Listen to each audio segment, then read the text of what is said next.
Ele foi um espírito muito elevado, que recebeu uma missão muito grande e um grande amigo. Nasceu simples, viveu simples, morreu simples.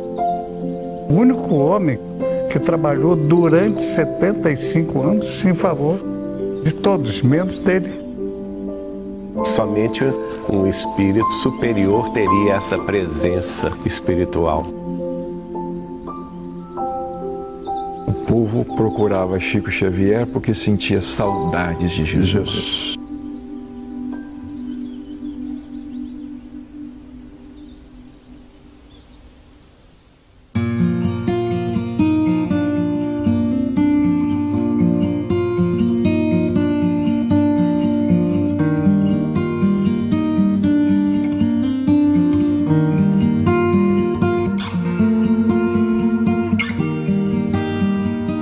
Eu não acreditava que fosse possível de existir um homem como Chico Xavier.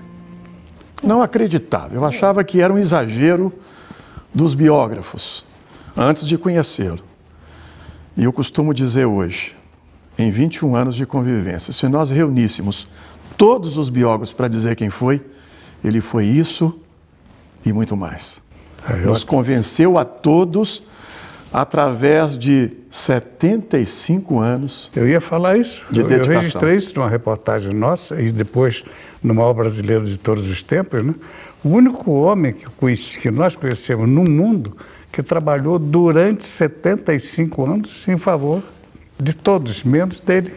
Eu costumo dizer em algumas de nossas palestras que eu passei a acreditar na biografia dos santos porque eu conheci Chico Xavier.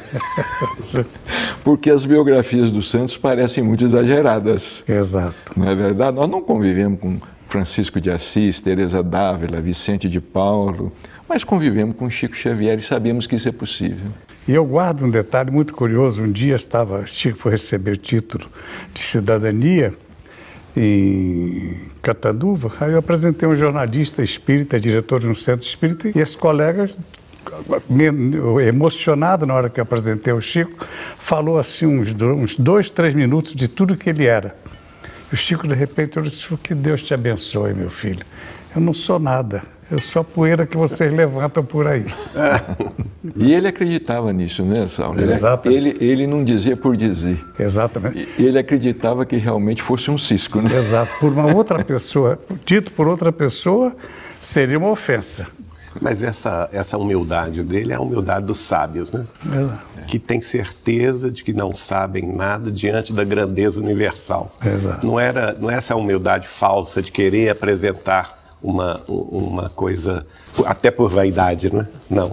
Era mesmo o sentido da humildade verdadeira. E por isso ele convencia. Sabe, Geraldinho, que isso inibia um pouco o Chico, né? Porque ele era muito mais, sabia muito mais. Sabia muito mais. Mas ele, dentro daquela humildade dele, ele silenciava muita coisa. Se conteve, né? Se continha.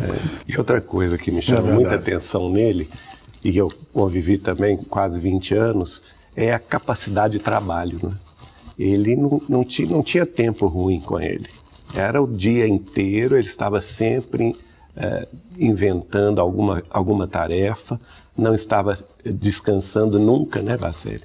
Então a gente ia para o centro espírita, por exemplo, para as reuniões públicas, que começavam às 8 da noite, iam até às 4 horas da manhã, e voltávamos para a casa dele às 4 horas da manhã. Ele ainda queria colocar o café, o bolo, sentar, conversar, e só ia dormir às 5 da manhã, para levantar às 6. E a gente, nessa época que eu tinha 20 e poucos anos, eu tinha todas as forças e não conseguia acompanhá-lo. E ele já era septuagenário. Ô Geraldo, por essa razão que eu não faço nenhum julgamento de valor quem conviveu com ele. Porque encontrar o Chico no final de semana, só no final de semana, é uma coisa. Agora, vai acompanhar o ritmo do missionário, de segunda a segunda. Eu fiz isso algumas vezes. E muitos não suportaram esse ritmo. A família, né, em Pedro Leopoldo. Quem somos nós para dizer que nós suportaríamos o ritmo que um missionário no quilate de Chico Xavier se submetia? O Benedito, Saulo, cozinheiro lá do Chico, pediu demissão. Pediu demissão e o Chico perguntou: por que você está indo embora? Ah, seu Chico, porque vendo o senhor trabalhar e fazer as coisas, eu estou chegando à conclusão que para ser espírita precisa ter muita saúde. Terminava a sessão, na comunhão espírita depois, cristã depois lá na Casa da Prece, né? Enquanto tivesse alguém ali naquele corredor, ele estava para autografar o último livro ou dar aquele último abraço. E eu documentei uma coisa fantástica. Eu tenho uma das reportagens com ele, Natal de 1979.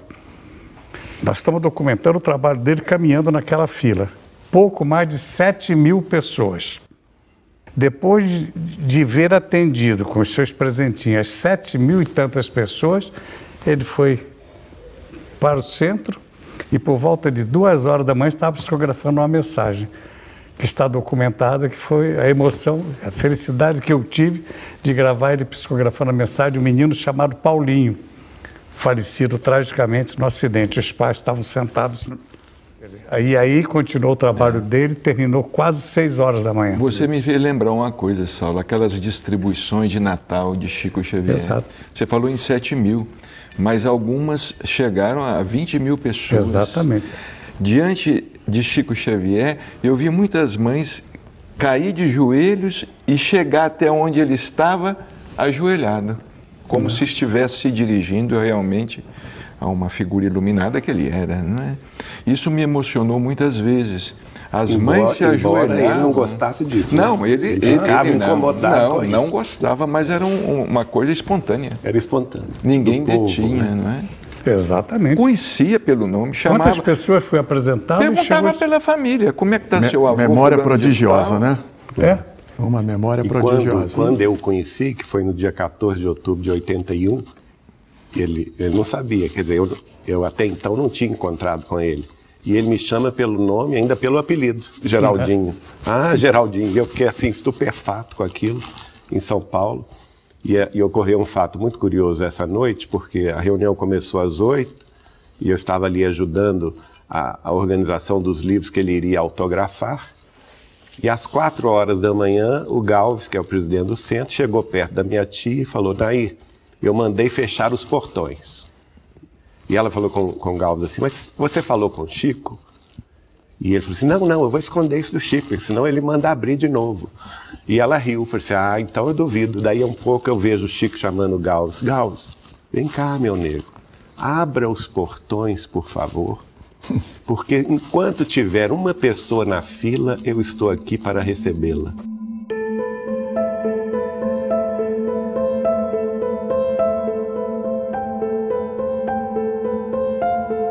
Chico Xavier, esse espírito tão grande que hoje muita gente reverencia, era realmente aquilo que a gente pode atribuir aos grandes espíritos.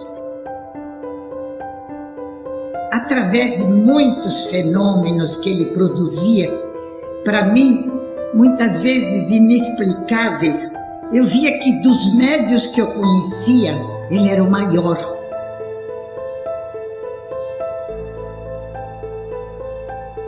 Ele era grande